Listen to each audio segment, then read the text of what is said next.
ಮಹಾದಿಶು ಪ್ರಭು ಪಾಯಾನ್ ನೃಸಿಂಹೋ ಯಸ್ಸುರಯೂಥಪಾದಿಃ ವಿಮುಂಚತೋ ಯಸ್ಯ ಮಹಾಟ್ಟಹಾಸಂ ದಿಶೋ ವಿನೇದುರ್ನ್ಯಪತಂಶ್ಚಗರ್ಭಾಃ ಶ್ರೀರತ್ವರೂಪಿಣ್ಯುರುಗಾಯ ಪಾದಯೋಃ ಕರೋತಿ ಮಾನಂ ಬಹುಧಾ ವಿಭೂತಿಭಿಃ ವೆಂಕಶ್ರಿತಾಯಾः ಕುಸುಮಾಕರಾನುಗೈರ್ವಿಜೀಯಮಾನಾ ಪ್ರಿಯಕರ್ಮಗಾಯತಿ ದೇಹೇಂದ್ರಿಯಪ್ರಾಣಮನೋಭಿಮಾನೋ ಜೀವೋಂತರಾತ್ಮ ಗುಣಕರ್ಮಮೂರ್ತಿಃ सूत्रं महानित्युरुदेहलीतः संसार आधावतिकारतन्त्रः विश्वानुभावमखिलश्रुतिसारमेकम् अध्यात्मदीपमजितीर्षतां तमोन्धम् संसारिणां करुणयाः पुराणगुह्यं तं व्याससूनुमुपयामि गुरुं मुनीनाम् पुनश्च भूजाद्भगवत्यनन्ते रतिः प्रसङ्गश्च तदाश्रयेषु महत्सु याम्यामुपयामि दृष्टिं मैत्र्यस्तु सर्वत्र नमो द्विजेभ्यः।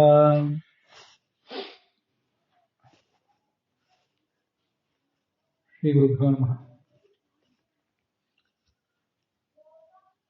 ಭಾಗವತದ 48 ದಿವಸಗಳ ಮಂಡಲ ಸೇವಾದಲ್ಲಿ ಇವತ್ತು 17ನೇಯ ದಿವಸ, 6ನೇ ಸ್ಕಂಧದ ಶ್ರವಣ ಈಗ ನಡೆದಿದೆ. ಅಜಾಮಿಳನ ಉಪಾಖ್ಯಾನವನ್ನು ಕಳೆದ 2 ದಿವಸಗಳ ಸಮಯದಲ್ಲಿ ನಾವು ಕೇಳಿದ್ದೆವು. ಈಗ ಈ 7ನೇ ಅಧ್ಯಾಯವನ್ನು, ಈ 6ನೇ ಸ್ಕಂದದ 7ನೇ ಅಧ್ಯಾಯವನ್ನು ನಾವು ಅವಲೋಕಿಸಬೇಕು. ಇದರಲ್ಲೇ ನಾರಾಯಣ ವರ್ಮ ಅನ್ನುವ ಮಂತ್ರ ಬರೋದು. ವರ್ಮ ಅಂದರೆ ಕವಚ ಅಂತ ಅರ್ಥ. ಯುದ್ಧಕ್ಕೆ ಹೋಗುವವನು ಕವಚ ಹಾಕೊಂಡು ಹೋಗ್ತಾನೆ. ಹೋದರೆ ಅವನಿಗೆ ಅದರಿಂದ ಶತ್ರುಗಳ ದಾಳಿಯಿಂದ ಏನೂ ಧಕ್ಕೆ ಆಗೋದಿಲ್ಲ. ಹಾಗೆ ಈ ಜೀವನ ಅನ್ನುವ ಯುದ್ಧದಲ್ಲಿ ನಾವು ಧರಿಸಬೇಕಾದ ಒಂದು ಕವಚ ಇದೆ ಈ ಮಂತ್ರ. ಭಗವಂತನನ್ನ, ಅವನ ಅವತಾರಗಳನ್ನು ಮತ್ತು ಅವನು ಧರಿಸಿದಂಥ ಶಸ್ತ್ರಾಸ್ತ್ರಗಳನ್ನು ನಾವು ಧ್ಯಾನಿಸಿದರೆ ಅದರಿಂದ ನಮ್ಗೆ ಎಲ್ಲ ಥರದ ಆಪತ್ತುಗಳು ಕೂಡ ಪರಿಹಾರ ಆಗ್ತವೆ ಅಂತ ಅದರ ಅರ್ಥ, ಆ ಮಂತ್ರದ್ದು. ಅದರ ಫಲಶ್ರುತಿಯಲ್ಲಿ ಮುಂದೆ ನಾವು ಅದನ್ನು ನೋಡೋರಿದ್ದೇವೆ. ಆ ಮಂತ್ರವನ್ನು ದಿವಸ ಯಾರು ಪಠನ ಮಾಡ್ತಾರೆ ಅವರಿಗೆ ಒಂದು ರೀತಿಯ ಸಿದ್ಧಿ ಬಂದಿರ್ತದೆ, ಅಲೌಕಿಕ ಸಿದ್ಧಿ. ಅದು ಆಯಾ ವ್ಯಕ್ತಿಯನ್ನು ಹೊಂದಿಕೊಂಡಿದೆ. ಪಠನ ಮಾಡೋರೆಲ್ಲರಿಗೂ ಒಂದೇ ಥರದ ಸಿದ್ಧಿಯನ್ನು ಬರೋದಿಲ್ಲ, ಆದರೂ ಅಂಥದ್ದೊಂದು ಸಿದ್ಧಿ ಬಂದಿರ್ತದೆ. ಆ ನಿತ್ಯ ಅದನ್ನು ಪಠನ ಮಾಡುವವನನ್ನು ಯಾರಾದರೂ ನೋಡಿದರೆ, ಅವನ ದೃಷ್ಟಿಗೆ ಯಾರಾದರೂ ಬಿದ್ದರೆ, ಅವರಿಗೂ ಕೂಡ ಎಲ್ಲ ಥರದ ಆಪತ್ತುಗಳು ಪರಿಹಾರ ಆಗ್ತವೆ. ಆಕಸ್ಮಿಕವಾಗಿ ಅವನ ಪಾದಸ್ಪರ್ಶ ಇತ್ಯಾದಿಗಳಾದರೂ ಆ ಸ್ಪರ್ಶ ಮಾತ್ರದಿಂದ ಆ ಶಕ್ತಿ ಸಂಕ್ರಾಂತ ಆಗ್ತದೆ, ಟ್ರಾನ್ಸ್ಫರ್ ಆಗ್ತದೆ. ಅದರಿಂದ ಅನುಕೂಲ ಆಗ್ತದೆ, ಎಲ್ಲ ಆಪತ್ತುಗಳ ಪರಿಹಾರ ಆಗ್ತದೆ. ಹೀಗೆ ಅದರ ಶಕ್ತಿಯನ್ನು ವರ್ಣನೆ ಮಾಡ್ತಾರೆ. ಅದರ ಫಲಶ್ರುತಿ ನಾವು ಮುಂದೆ ನೋಡೋರಿದ್ದೇವೆ. ಆ ನಾರಾಯಣ ವರ್ಮ ಅನ್ನೋ ಮಂತ್ರವನ್ನು ಯಾಕೆ ಹೇಳಬೇಕಾದ ಪ್ರಸಂಗ ಬಂತು ಅದನ್ನೆಲ್ಲ ಈಗ ನೋಡೋಣ. ನಾವು ಮೊದಲು ಇಂದ್ರ 3 ಲೋಕದ ಒಡೆಯ. ಅವನು ಒಂದು ಬಾರಿ ಅಹಂಕಾರದಿಂದ ಸನ್ಮಾರ್ಗವನ್ನು ಉಲ್ಲಂಘನೆ ಮಾಡಿದ್ದ. ಏನು ಬೇರೆ ದುರಾಚಾರ ಮಾಡಿರಲಿಲ್ಲ. ಅವನು ತನ್ನ ಸಿಂಹಾಸನದಲ್ಲಿ ಕೂತ್ಕೊಂಡಿದ್ದ. ಸಿಂಹಾಸನದಲ್ಲಿ ಕೂತ್ಕೊಂಡಾಗ ಎಲ್ಲರೂ ಅವನ ಕೀರ್ತಿಯನ್ನು ಗಾನ ಮಾಡ್ತಾ ಇದ್ರು. ಆಗ ದೇವತೆಗಳ ಗುರು ಮತ್ತು ಇಂದ್ರನಿಗೂ ಗುರುವಾದ ಬೃಹಸ್ಪತಿ ಅಲ್ಲಿಗೆ ಬಂದರು. ಆದರೆ ದೇವೇಂದ್ರ ಎದ್ದು ನಿಂತು ಅವರನ್ನ ಸ್ವಾಗತ ಮಾಡಿ ಅವರಿಗೆ ಸತ್ಕಾರ ಮಾಡಿ ಕರೆದು ಕೂಡಿಸ್ಬೇಕಿತ್ತು. ಆದರೆ ಅದನ್ನು ಮಾಡಲಿಲ್ಲ. ಈ ಬೃಹಸ್ಪತಿ ಅಂದರೆ ದೇವತೆಗಳಿಗೂ ದೈತ್ಯರಿಗೂ ಎಲ್ರಿಗೂ ಗುರು, ದೊಡ್ಡ ವ್ಯಕ್ತಿ ಅವನು. ಹಾಗೆ ನೋಡಿದರೆ ಈ ದೇವತೆಗಳ ಗುರು ಈ ಬೃಹಸ್ಪತಿ ಯೋಗ್ಯತೆಯ ದೃಷ್ಟಿಯಿಂದ, ಸ್ವರೂಪದ ದೃಷ್ಟಿಯಿಂದ ಇಂದ್ರನಿಗಿಂತ ಸಣ್ಣವನೇ. ಇನ್ನು ಉಳಿದ ಎಷ್ಟೋ ಜನ ಅಗ್ನಿ ಮೊದಲಾದ ದೇವತೆಗಳಿಗಿಂತ ದೊಡ್ಡವನು, ಅದಕ್ಕೇನು ಸಂಶಯ ಇಲ್ಲ. ಆದರೆ ಇಂದ್ರನಿಗಿಂತ ಸಣ್ಣವನು. ಆದರೆ ಆ ಸಭೆಯಲ್ಲಿ ದೇವತೆಗಳ ಗುರು ಅವನಾದ್ದರಿಂದ ಎದ್ದು ನಿಲ್ಲಬೇಕು. ನಮ್ಮಲ್ಲಿ ಯಾರನ್ನಾದರೂ ಒಬ್ಬರು ಪುರೋಹಿತರನ್ನು ಕರೆಸಿದರೆ, ಮನೆಗೆ ಗುರುಗಳನ್ನು ಕರೆಸಿದರೆ, ನಾವೆಷ್ಟೇ ದೊಡ್ಡವರು ಇರ್ಬೋದು, ನಾವೆಲ್ಲ ದೊಡ್ಡ ರಾಜರಿರಬಹುದು ಅಥವಾ ನಾವೇ ಸ್ವಯಂ ದೊಡ್ಡ ಪಂಡಿತರಿರಬಹುದು, ಏನೇ ಇದ್ರೂ ನಾವು ಎದ್ದು ನಿಂತು ಅವ್ರನ್ನ ಕರಿಬೇಕು, ಹೋಗಿ ಕರಿಬೇಕು ಅವ್ರನ್ನ, ಯಾರನ್ನ ಕರೆಸಿರ್ತೀವೋ ಅವರನ್ನ. ಅದು ಮರ್ಯಾದೆ. ಹಾಗೆ ಮಾಡಲಿಲ್ಲ ಅವನು. ಬೃಹಸ್ಪತಿಗೆ ಸಿಟ್ಟು ಬಂತು. ಅವರು ಏನೂ ಮಾತಾಡಲಿಲ್ಲ, ಸುಮ್ಮನೆ ತಮ್ಮ ಮನೆಗೆ ಹೊರಟು ಹೋದ್ರು. ಅದು ಅವ್ರು ಹೊರಟು ಹೋದ್ಮೇಲೆ ಇವನಿಗೆ ಗಮನಕ್ಕೆ ಬಂತು, ಬೃಹಸ್ಪತಿಗಳು ಗುರುಗಳು ಹೊರಟು ಹೋದ್ರು ಅಂತ. ತಾನನ್ನು ತಾನೇ ಬೈಕೊಂಡ, ಅವರಿಗೆ ಅವ್ರಿಗೆ ಅಪಚಾರ ಮಾಡಿಬಿಟ್ನಲ್ಲ, ಐಶ್ವರ್ಯ ಮತದಿಂದ, ಅಧಿಕಾರದ ಮತದಿಂದ ಗುರುಗಳಿಗೆ ಅಪಚಾರ ಮಾಡಿದ್ನಲ್ಲ ಅಂತ.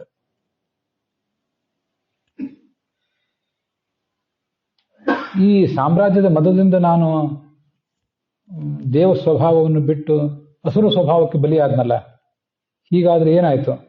ನನ್ನ ಗತಿ ಏನು? ಯಾವ ನರಕಕ್ಕೆ ಹೋಗಬೇಕು?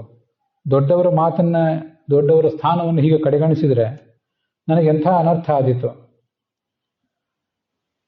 ಅಂತ ಅವನು ಆಲೋಚನೆ ಮಾಡಿದ. ಆ ಗುರುಗಳ ಹತ್ರ ಹೋಗ್ತೀನಿ, ಅವ್ರ ಮನೆಗೆ ಹೋಗಿ ಅವ್ರಿಗೆ ಕ್ಷಮೆ ಕೇಳ್ತೀನಿ ಅಂತ ಇವನು ಆಲೋಚನೆ ಮಾಡಿದ. ಆದ್ರೆ ಅವ್ರೇನ್ ಮಾಡಿದ್ರು, ಬೃಹಸ್ಪತಿ ಇವನು ಬರ್ತಾನೆ ಅಂತ ಅವ್ರಿಗೆ ಗೊತ್ತಿತ್ತು. ಅವನು ಬರೋ ಹೊತ್ತಿಗೆ ಅದೃಶ್ಯರಾಗಿ ಹೋಗ್ಬಿಟ್ರು, ಎಲ್ಲೋ ಹೋಗ್ಬಿಟ್ರು. ಅವ್ರ ಕಣ್ಣಿಗೆ, ಇವನ್ ಕಣ್ಣಿಗೆ ಅವ್ರು ಕಾಣಲಿಲ್ಲ. ಎಷ್ಟು ಹುಡುಕಿದ್ರು ಗುರುಗಳ ಸುಳಿವೇ ಇಲ್ಲ. ದೇವತೆಗಳ ಜೊತೆ ಸಮಾಲೋಚನೆ ಮಾಡಿದ, ಸುಳಿವು ಸಿಗಲಿಲ್ಲ. ಈ ವಾಸನೆ ದೈತ್ಯರಿಗೆ ಬಡಿಯಿತು. ದೇವತೆಗಳಿಗೆ ಬಲ ಏನು? ಗುರುಗಳ ಬಲ. ಗುರುಗಳು ಇದ್ದಿದ್ರಿಂದ ಎಲ್ಲ ಸುಲಲಿತವಾಗಿ ನಡೆದಿತ್ತು. ಗುರುಗಳು ಇವನನ್ನು ತಿರಸ್ಕಾರ ಮಾಡಿ ಹೋಗಿದ್ದಾರೆ, ಪರಿತ್ಯಾಗ ಮಾಡಿ ಹೋಗಿದ್ದಾರೆ ಅಂತ ಗೊತ್ತಾದ ಕೂಡಲೇ ದೈತ್ಯರು ಬಂದರು. ಎಲ್ಲರೂ ಸೋತು ಹೋದ್ರು. ಎಲ್ಲರಿಗೂ ದುಃಖ ಆಯಿತು. ಮತ್ತೆ ಇಂದ್ರನ ಜೊತೆಗೆ ಹೋದ್ರು ಬ್ರಹ್ಮದೇವರ ಬಳಿಗೆ. ಚತುರ್ಮುಖ ಬ್ರಹ್ಮ ಅವರಿಗೆ ಸಮಾಧಾನ ಮಾಡಿದರು. ನೀವು ತಪ್ಪು ಮಾಡಿದ್ರಿ, ಆ ಬೃಹಸ್ಪತಿಗೆ ಅವಮಾನ ಮಾಡಿದ್ರಿ ನೀವು. ಅದರ ಫಲವಾಗಿ ಬಹಳ ದೊಡ್ಡ ಪುಣ್ಯ ಅಥವಾ ದೊಡ್ಡ ಪಾಪ ಇರ್ತದಲ್ಲ, ಅದರ ಫಲವನ್ನು ಕೂಡಲೇ ಅನುಭವಿಸ್ತಾರಂತ. ಅಂಥದ್ದೊಂದು ನಿಮಗೆ ಬಂದಿದೆ. ಈಗ ಆ ಅಸುರರು, ಅವರಿಗೂ ಇದೇನು ಹೊಸದಲ್ಲ. ಅವರ ಗುರು ಶುಕ್ರಾಚಾರ್ಯ. ಈ ದೈತ್ಯರು ಆ ಶುಕ್ರಾಚಾರ್ಯರಿಗೊಮ್ಮೆ ತಪ್ಪು ನಡೆದು ಅವರನ್ನು ಅವಮಾನಿಸಿ ಹೀಗೆ ಎಲ್ಲ ಕಳ್ಕೊಂಡಿದ್ರು. ಮತ್ತೆ ಅವರಿಗೆ ಬುದ್ಧಿ ಬಂತು, ಶುಕ್ರಾಚಾರ್ಯರನ್ನು ಒಲಿಸಿ ಗೌರವಿಸಿ ಮತ್ತೆ ಐಶ್ವರ್ಯ ಪಡೆದ್ರು. ನೀವು ನಿಮ್ಮ ಗುರುವಿಗೆ ಹಾಗೆ ಗೌರವ ಕೊಡಬೇಕಿತ್ತು. ಆದರೆ ಈಗ ನೀವು ಅವಮಾನ ಮಾಡಿದ್ದೀರಿ ನಿಮ್ಮ ಗುರುವಿಗೆ, ಈಗ ಅವ್ರ ಕೈ ಮೇಲಾಗಿದೆ. ಆದ್ರಿಂದ ನೀವೀಗ ಏನ್ ಮಾಡ್ಬೇಕು? ನಿಮ್ಗೊಬ್ಬ ಗುರು ಅಂತೂ ಬೇಕು. ಗುರುವಿಲ್ಲದೇನೆ ಹಾಗೆ ಸಂಚಾರ ಮಾಡುವಂತಿಲ್ಲ. ನಿಮಗೊಬ್ಬ ಗುರು ಬೇಕು. ಇದು ಮಹಾಭಾರತದಲ್ಲೂ ಹೀಗೊಂದು ಕಥಾ ಬರ್ತದೆ. ಪಾಂಡವರು ಆ ಅರಗಿನ ಮನೆಯಲ್ಲಿ ತಪ್ಪಿಸಿಕೊಂಡು ವಾರಣಾವತಕ್ಕೆ ಹೋಗಿದ್ರು. ಅಲ್ಲಿಂದ ದ್ರೌಪದಿಯ ಸ್ವಯಂವರಕ್ಕೆ ಹೊರಟಿದ್ರು. ಅವರಿಗೆ ಆವಾಗ ಗುರು ಯಾರೂ ಇರಲಿಲ್ಲ, ನಿರ್ದಿಷ್ಟ ಗುರು ಒಬ್ಬ ಯಾರೂ ಇರಲಿಲ್ಲ. ಹಿಂದೆ ಕೃಪಾಚಾರ್ಯನ ಬಳಿ, ದ್ರೋಣಾಚಾರ್ಯನ ಬಳಿ ವಿದ್ಯಾಭ್ಯಾಸ ಮಾಡಿದ್ರು, ಅದೆಲ್ಲ ಸರಿ. ಈಗ ಅವರು ಕೌರವರಿಂದ ದೂರ ಆಗಿದ್ರಲ್ಲ, ಅವ್ರಿಗೊಬ್ಬ ಗುರು ಯಾರೂ ಇರಲಿಲ್ಲ. ಗುರು ಬೇಕಲ್ಲ. ಅದಕ್ಕಾಗಿ ಒಬ್ಬ ಗಂಧರ್ವ, ಚಿತ್ರರಥ ಅನ್ನುವ ಗಂಧರ್ವ ಪಾಂಡವರಿಗೆ ಹೇಳಿದ್ದ, ನೀವು ಗುರುಗಳಿಲ್ಲದೆ ಹೀಗೆ ಓಡಾಡುವುದು ಯೋಗ್ಯ ಅಲ್ಲ, ಒಬ್ಬ ಗುರು ಬೇಕು ನಿಮಗೆ ಅಂತ ಹೇಳಿದ್ರು. ಆ ಪ್ರಕಾರ ಪಾಂಡವರು ಧೌಮ್ಯ ಅನ್ನುವ ಗುರುವನ್ನು ಒಪ್ಕೊಂಡಿದ್ರು. ಆ ಧೌಮ್ಯನೇ ಮುಂದೆ ಅವನಿಗೆ ಯಾವ ಕಾಲಕ್ಕೂ ಗುರುವಾಗಿ ಪುರೋಹಿತನಾಗಿ ಮುಂದುವರೆದ ಅಂತ ಅಲ್ಲಿ ಬರ್ತದೆ. ನಾನು ಹಿಂದೆ ಅನೇಕ ಸರಿ ಹೇಳಿದ್ದೆ. ಈಗ ಕೆಲವರು ವಿದ್ವಾಂಸರು ಅಂತಿರ್ತಾರೆ, ಕೆಲವರು ಪುರೋಹಿತರು ಅಂತಿರ್ತಾರೆ. ಪುರೋಹಿತರಾದವರಿಗೆ ಪ್ರವಚನ, ಪಾಠ ಇತ್ಯಾದಿಗಳನ್ನು ಮಾಡುವ ಅಭ್ಯಾಸ ಇರೋದಿಲ್ಲ. ಇನ್ನ ವಿದ್ವಾಂಸರಾದವರಿಗೆ ಪೌರೋಹಿತ್ಯ ಮಾಡುವ ಅಭ್ಯಾಸ ಇರೋದಿಲ್ಲ. ಆದ್ರೆ ಹಿಂದೆ ಹಾಗೆ ಇರಲಿಲ್ಲ. ಗುರು ಅಂದ್ರೆ ಅವನಿಗೆ ಬೇಕಾದ ಪಾಠ, ಪ್ರವಚನ, ಪೌರೋಹಿತ್ಯ ಎಲ್ಲನೂ ಮಾಡುವ ಶಕ್ತಿಯೂ ಇರ್ತಿತ್ತು. ಬೃಹಸ್ಪತಿಯೂ ಹಾಗೆ, ಶುಕ್ರಾಚಾರ್ಯನೂ ಹಾಗೆ, ಎಲ್ಲರೂ ಹಾಗೇನೆ. ಅವರಿಗೆ ಎಲ್ಲರಿಗೂ ಆ ಶಕ್ತಿ ಇದ್ದೇ ಇರ್ತದೆ. ಮತ್ತೆ ತಮ್ಮನ್ನು ಯಾರು ನಂಬಿರ್ತಾರ ಅವರಿಗೆ ಬೇಕಾದಂತೆ ಎಲ್ಲಾ ಥರದ ಸಹಾಯ ಮಾಡುವ ಶಕ್ತಿಯೂ ಅವರಿಗಿರ್ತದೆ. ಅಂತೂ ಗುರು ಬೇಕು. ನೀವೀಗ ಇನ್ನೊಬ್ಬ ಗುರುವನ್ನ ಸ್ವೀಕಾರ ಮಾಡಬೇಕು. ತ್ವಷ್ಟ ಅಂತ ಪ್ರಜಾಪತಿ, ಅವನೊಬ್ಬ ದೇವತೆನೆ. ಆ ದೇವತೆಯ ಮಗ ವಿಶ್ವರೂಪ ಅಂತಿದ್ದಾನೆ, ಅವನನ್ನು ನೀವು ಸ್ವೀಕಾರ ಮಾಡ್ರಿ. ಆದರೆ ಒಂದು ದೋಷ ಇದೆ ಅವನದು. ಅವನ ತಾಯಿ ದೈತ್ಯ ಕುಲದವಳು. ಆದ್ರಿಂದ ಕೆಲವು ಬಾರಿ ಅವನಿಗೆ ತನ್ನ ತಾಯಿಯ ತವರು ಮನೆ ಕಡೆಗೆ ಸ್ವಲ್ಪ ಪಕ್ಷಪಾತ ಇರ್ತದೆ. ಇದೊಂದನ್ನು ನೀವು ಸಹಿಸ್ಕೋಬೇಕಾಗ್ತದೆ. ಸಹಿಸ್ಕೊಳ್ರಿ. ಅವನು ನಿಮ್ಮ ಗುರುವಾಗಿ ಬಂದರೆ ನಿಮ್ಗೆ ಎಲ್ಲ ಥರದ ಇಷ್ಟಾರ್ಥ ಈಡೇರ್ತದೆ, ನೀವು ಮತ್ತೆ ಗೆಲ್ತೀರಿ. ಆ ವಿಶ್ವರೂಪನ ಬಳಿಗೆ ಬಂದ್ರಂತೆ. ಬಂದು ಹೇಳಿದರು, ನಾವು ಅತಿಥಿಗಳಾಗಿ ನಿಮ್ಮ ಆಶ್ರಮಕ್ಕೆ ಬಂದಿದ್ದೀವಿ. ನೀನು ನಮ್ಮ ಗುರು, ನಮಗೆ ತಂದೆ ಸ್ಥಾನದಲ್ಲಿದ್ದಿ. ಪಿತೃಣಾಂ ತಾತ ಪಿತೃಣಾಂ ಸಮಯೋಚಿತ. ಮಕ್ಕಳ ಕೆಲಸ ಏನು? ಗುರು ಹಿರಿಯರು ಸೇವಾ ಮಾಡೋದು. ಮಕ್ಕಳನ್ನು ಪಡೆದು ಕೂಡ ಪಿತೃಋಣ ತೀರಿದ್ರು ಮತ್ತೆ ಆ ಸೇವಾ ಮಾಡ್ತಾನೆ ಇರಬೇಕು. ಈಗ ನೀನು ಏನು ಮಾಡಬೇಕಾಗಿದೆ? ನಮಗೆ ಮಗನ ಸಮಾನ. ನಾವು ದೇವತೆಗಳು ಹಿರಿಯರು, ಅವನು ಮಗನ ಸಮಾನ. ಯಾಕಂದ್ರೆ ಆ ದೇವತೆಗಳಲ್ಲಿ ಒಬ್ಬ ತ್ವಷ್ಟ ಅಂತ ಪ್ರಜಾಪತಿ, ಅವನು ಮಗ. ಇವನು ಉಳಿದ ದೇವತೆಗಳಿಗೂ ಮಗನೇ. ಪಿತೃಗಳ ಸೇವಾ ಮಾಡುವುದು ಮಕ್ಕಳ ಕೆಲಸ. ನಮಗೆ ಮದುವೆ ಆಗಿದೆ, ಮಕ್ಕಳನ್ನು ಪಡ್ಕೊಂಡಿದ್ದೀವಿ ಅಂದ್ರೂ ನಮ್ಮ ತಂದೆ ತಾಯಿ ಅಜ್ಜ ಮುತ್ತಜ್ಜ ಇವರು ಸೇವಾ ಮಾಡುವುದು ನಮ್ಮ ಕರ್ತವ್ಯವೇ. ಅದನ್ನ ಕಡೆಗಣಿಸುವಂತಿಲ್ಲ. ನೀನಂತೂ ಈಗ ಪಿತೃ ಸೇವಾ ಮಾಡಲೇಬೇಕು. ಅದರಿಂದ ನಮಗೊಂದು ಅನುಕೂಲ ಮಾಡಿಕೊಡು. ನೀನೊಬ್ಬ ಬ್ರಹ್ಮಚಾರಿ, ಇನ್ನೂ ಮದುವೆನೂ ಆಗಿಲ್ಲ ನಿಂದು. ಎಷ್ಟು ಗುರು ತಂದೆಯವ್ರ ಮಹತ್ವ ಹೇಳ್ತಾರೆ ಅಂದ್ರೆ, ಆಚಾರ್ಯೋ ಬ್ರಹ್ಮಣೋ ಮೂರ್ತಿ ಪಿತಾಮೂರ್ತಿ ಪ್ರಜಾಪತೇ ಭ್ರಾತ ಮರುತ್ಪತೇರ್ ಮೂರ್ತಿ ಮಾತಾ ಸಾಕ್ಷಾತ್ ಕ್ಷಿತೇಸ್ತನು. ಇದಕ್ಕಾಗಿ ಭಾಗವತನ ವಿವರವಾಗಿ ಕೇಳಬೇಕು. ನಮಗೆ ಆಚಾರ್ಯ ಅಂದ್ರೆ ಪಾಠ ಹೇಳಿಕೊಡುವವನು ಯಾರು ಇರ್ತಾನಲ್ಲ, ಅವನಲ್ಲಿ ಬ್ರಹ್ಮದೇವನ ಚತುರ್ಮುಖ ಬ್ರಹ್ಮನ ಸನ್ನಿಧಾನ ಇರ್ತದೆ. ಗುರುವಿಗೆ ನಮಸ್ಕಾರ ಮಾಡುವಾಗೆಲ್ಲ ಚತುರ್ಮುಖ ಬ್ರಹ್ಮ ಅವನಲ್ಲಿ ಇರ್ತಾನೆ ಅಂತ ತಿಳ್ಕೋಬೇಕು. ಮತ್ತೆ ತಂದೆಯಲ್ಲಿ ಯಾರ ಸನ್ನಿಧಾನ ಇರ್ತದೆ ಅಂದ್ರೆ ಶಿವನ ಸನ್ನಿಧಾನ ಇರ್ತದೆ. ಪಿತಾಮೂರ್ತಿ ಪ್ರಜಾಪತೇ ಅಂತಾರೆ. ಶಿವನ ಸನ್ನಿಧಾನ ಇರ್ತದೆ. ಪ್ರಜಾಪತಿ ಅಂತ ಇಲ್ಲಿ ಬರ್ತಿದ್ದಾರೆ. ಪ್ರಜಾಪತಿ ಅಂದ್ರೆ ಶಿವನೂ ಆಗ್ಬಹುದು, ಅಥವಾ ಇತರ ಅನೇಕ ಜನ ಪ್ರಜಾಪತಿಗಳು ಇದ್ದಾರೆ. ಇರ್ಲಿ, ಅಂತೂ ಪಿತಾಮೂರ್ತಿ ಪ್ರಜಾಪತೇ. ಭ್ರಾತ ಮರುತ್ಪತೇ ಮೂರ್ತಿ, ಅಣ್ಣನಲ್ಲಿ ಇಂದ್ರನ ಸನ್ನಿಧಾನ ಇರ್ತದೆ. ಅಣ್ಣನಿಗೆ ನಮಸ್ಕಾರ ಮಾಡುವಾಗ ಇಂದ್ರನ ನೆನಪು ಮಾಡ್ಕೊಳ್ಬೇಕು. ಮತ್ತೆ ತಾಯಿಗೆ ನಮಸ್ಕಾರ ಮಾಡುವಾಗ ಅವಳಲ್ಲಿ ಭೂದೇವಿಯನ್ನು ಕಾಣಬೇಕು. ಇದು ನಾವೆಲ್ಲರೂ ಅನುಸಂಧಾನ ಮಾಡಬೇಕಾದ್ದು. ಮಹಾಭಾರತದಲ್ಲಿ ಒಂದು ಮಾತಿದೆ, ಮಾತಾ ಗುರುತರ ಭೂಮೇಹೆ ಖಾತ್ ಪಿತಾ ಉಚ್ಚತರಹ ತಥಾ ಅಂತ. ತಾಯಿ ಭೂಮಿಗಿಂತ ದೊಡ್ಡವಳು, ತಂದೆ ಆಕಾಶಕ್ಕಿಂತ ದೊಡ್ಡವನು ಅಂತ. ಆದ್ರಿಂದ ಇಲ್ಲಿ ತಾಯಿಯಲ್ಲಿ ಭೂಮಿಯನ್ನು ಕಾಣಬೇಕು. ಭೂದೇವಿಯ ಪ್ರತೀಕ ನಮ್ಮ ತಾಯಿ. ತಂದೆಯಲ್ಲಿ ಪ್ರಜಾಪತಿಯನ್ನು ಕಾಣಬೇಕು ಅಂತಂದ್ರೆ, ಪ್ರಜಾಪತಿ ಅಂದ್ರೆ ವರಾಹ, ಭೂದೇವಿಯ ಗಂಡ ವರಾಹ, ಅವನನ್ನು ತಿಳ್ಕೋಬಹುದು. ಇಲ್ಲೆಲ್ಲ ಶಿವ ಅಂತ ಅರ್ಥ ಬರೆದಿದ್ದಾರೆ. ಅದೇನು ತೊಂದರೆ ಇಲ್ಲ. ತಾಯಿಯಲ್ಲಿ ಪಾರ್ವತಿಯನ್ನ, ತಂದೆಯಲ್ಲಿ ಶಿವನನ್ನ, ತಾಯಿಯಲ್ಲಿ ಲಕ್ಷ್ಮಿಯನ್ನ, ತಂದೆಯಲ್ಲಿ ನಾರಾಯಣನ ಕಂಡ್ರೆ ಬಹಳ ಯೋಗ್ಯವೇ.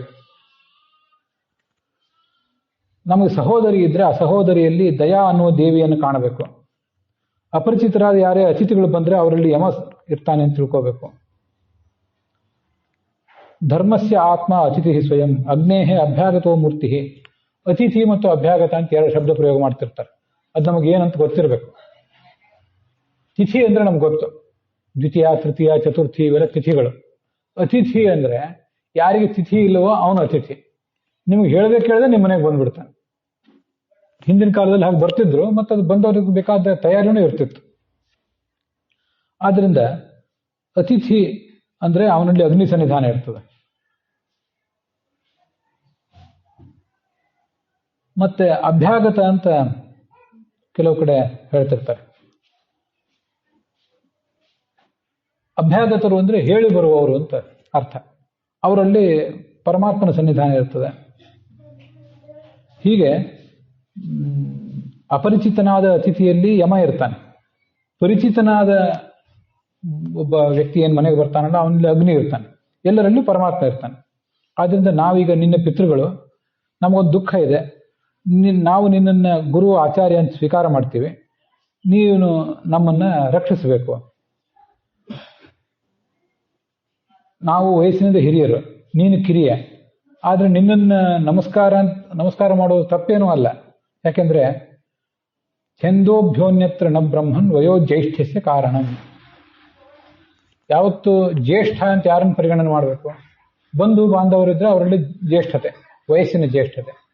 ಅದಕ್ಕಿಂತ ಹೊರತಾಗಿ ಜ್ಞಾನದ ಜ್ಯೇಷ್ಠತೆ, ಜ್ಞಾನದ ದೃಷ್ಟಿಯಿಂದ ಹಿರಿಯ ಆದರೆ ಅವನನ್ನೇ ಹಿರಿಯ ಅಂತ ಪರಿಗಣನೆ ಮಾಡಬೇಕು. ಆದ್ರಿಂದ ನೀನು ನಮಗೆ ಪುರೋಹಿತನಾಗಬೇಕು ಅಂತ ಅವನಂದ. ವಿಗರ್ಹಿತಂ ಧರ್ಮಶೈಲೈ ಬ್ರಹ್ಮವರ್ಚ ಉಪವ್ಯಯಂ. ಪೌರೋಹಿತ್ಯ ಅಂತ ಅನ್ನೋದು ಅಷ್ಟು ಯೋಗ್ಯವಾದ ಕೆಲಸ ಅಲ್ಲ, ಅದರಿಂದ ನನಗದು ಬೇಡ. ಯಾಕೆ ಅಂದರೆ, ನಾವು ಪೌರೋಹಿತ್ಯ ಮಾಡಿ ದುಡ್ಡು ಸಂಪಾದನೆ ಮಾಡ್ತೇವಲ್ಲ, ಅದರಿಂದ ನಮ್ಮ ಶಕ್ತಿ ಕ್ಷೀಣ ಆಗ್ತದೆ. ಇದನ್ನೆಲ್ಲ ಪುರೋಹಿತರಾದವರು ಮತ್ತು ಪ್ರವಚನ ಮಾಡುವವರು ಎಲ್ಲರೂ ಕೂಡ ಇದನ್ನು ಸ್ವಲ್ಪ ಗಮನಿಸಬೇಕು. ಅದೇನೆಂದರೆ, ಈ ನಮಗೆ ಧನ ಬರ್ತದಲ್ಲ, ದಕ್ಷಿಣೆ ರೂಪದಲ್ಲಿ ದುಡ್ಡಂತೂ ಬರ್ತದಲ್ಲ, ಜಗತ್ತಿನಲ್ಲಿ ಯಾವುದೂ ಪುಕ್ಕಟ್ಟೆ ಬರೋದಿಲ್ಲ. ನಮ್ಮ ಕಡೆ ನಮಗಿಂದ ಏನಾದರೂ ಬಂದರೆ ನಮ್ಮಿಂದ ಒಂದೇನಾದರೂ ಆ ಯಜಮಾನನಿಗೆ ಹೋಗ್ತದೆ. ಯಜಮಾನ ನಾವು ಮಾಡಿರುವ ತಪಸ್ಸು, ಜಪ, ತಪ, ಮಂತ್ರಸಿದ್ಧಿ ಇತ್ಯಾದಿಗಳನ್ನು ಉಪಯೋಗ ಮಾಡಿ ಯಜ್ಞ ಮಾಡ್ತಿರ್ತಾನೆ. ಅದನ್ನು ಆ ಬಲ ಅವನಿಗೆ ಕೊಡ್ತೇವೆ, ಅದರ ಪ್ರತಿಫಲವಾಗಿ ಅವನು ನಮಗೆ ದಕ್ಷಿಣೆ ಕೊಡ್ತಾನೆ. ಇದು ನಡೆಯೋದು. ಜಗತ್ತಿನಲ್ಲಿ ಎಲ್ಲಿಯೂ ಯಾವತ್ತೂ ಯಾರಿಗೂ ಪುಕ್ಕಟ್ಟೆ ಸಿಗೋದಿಲ್ಲ, ನಮ್ಗೆ ಗೊತ್ತಿರಬೇಕು. ಆದ್ದರಿಂದ ಈ ತಪಸ್ಸು ಅಂತ ಅನ್ನೋದು ನಮ್ಮ ಬ್ರಹ್ಮಚರ್ಯವನ್ನು ಹಾಳು ಮಾಡ್ತದೆ, ಬ್ರಹ್ಮ ವರ್ಚಸ್ಸನ್ನು, ನಮ್ಮ ಶಕ್ತಿಯನ್ನು ಹಾಳು ಮಾಡ್ತದೆ. ಆದರೆ ನೀವು ಜಗತ್ತಿನ ಅಧಿಪತಿಗಳು, ನಿಮ್ಮಂಥವ್ರು ಕೇಳಿದಾಗ ಇಲ್ಲ ಅಂತ ಅನ್ನೋದು ಹೇಗೆ? ಒಪ್ತೀನಿ ಅಂತಂದೆ. ಒಂದು ಶಾಸ್ತ್ರದಲ್ಲಿ ಮಾತಿದೆ, ಪೌರೋಹಿತ್ಯಂ ಅರ್ಚಕತ್ವಂ ಮಾಠಾಪತ್ಯಂ ತಥೈವ ಚ ಯಃ ಕರೋತಿ ಸ ದೇವೋಪಿ ಶ್ವಾನಯೋನಿಂ ಪ್ರಪದ್ಯತೆ. ಯಾರು ಕೇವಲ ದುಡ್ಡನ್ನು ಗಳಿಸಬೇಕು ಅನ್ನೋ ಇಚ್ಛೆಯಿಂದ ಪೌರೋಹಿತ್ಯ ಮಾಡಿಸ್ತಾನೆ, ಮಠದಲ್ಲಿ ಅರ್ಚಕನಾಗಿರ್ತಾನೆ, ಮತ್ತು ಯಾವುದೋ ಮಠಕ್ಕೆ ಸ್ವಾಮಿಯಾಗಿ ಹೋಗ್ತಾನೆ, ಅಂಥವನು ಕೇವಲ ದುಡ್ಡಿನ ದೃಷ್ಟಿಯಿಂದ ಇದನ್ನೆಲ್ಲ ಮಾಡಿದರೆ ನಾಯಿಯಾಗಿ ಹುಟ್ಟುತ್ತಾನಂತೆ ಮುಂದೆ. ಅದನ್ನು ಹಿಂದೆ ನಾವು ಒಂದು ಕಡೆ ರಾಮಾಯಣದ ಪ್ರಸಂಗದಲ್ಲಿ ನೋಡಿದ್ದೀವಿ. ರಾಮನ ಬಳಿಗೆ ಒಂದು ನಾಯಿ ಬಂತು, ಅದನ್ನು ಯಾರೋ ಹೊಡೆದಿದ್ರು. ನಿನಗೇನು ನೋವಾಯಿತು ಅಂತ ಅವನು ಕೇಳಿದೆ. ನನಗೆ ಇಂಥವನೊಬ್ಬ ಹೊಡೆದ, ಅದನ್ನು ನೋವಾಗ್ತಿದೆ ಅಂತ ನಾಯಿ ಹೇಳಿತು ರಾಮನಿಗೆ.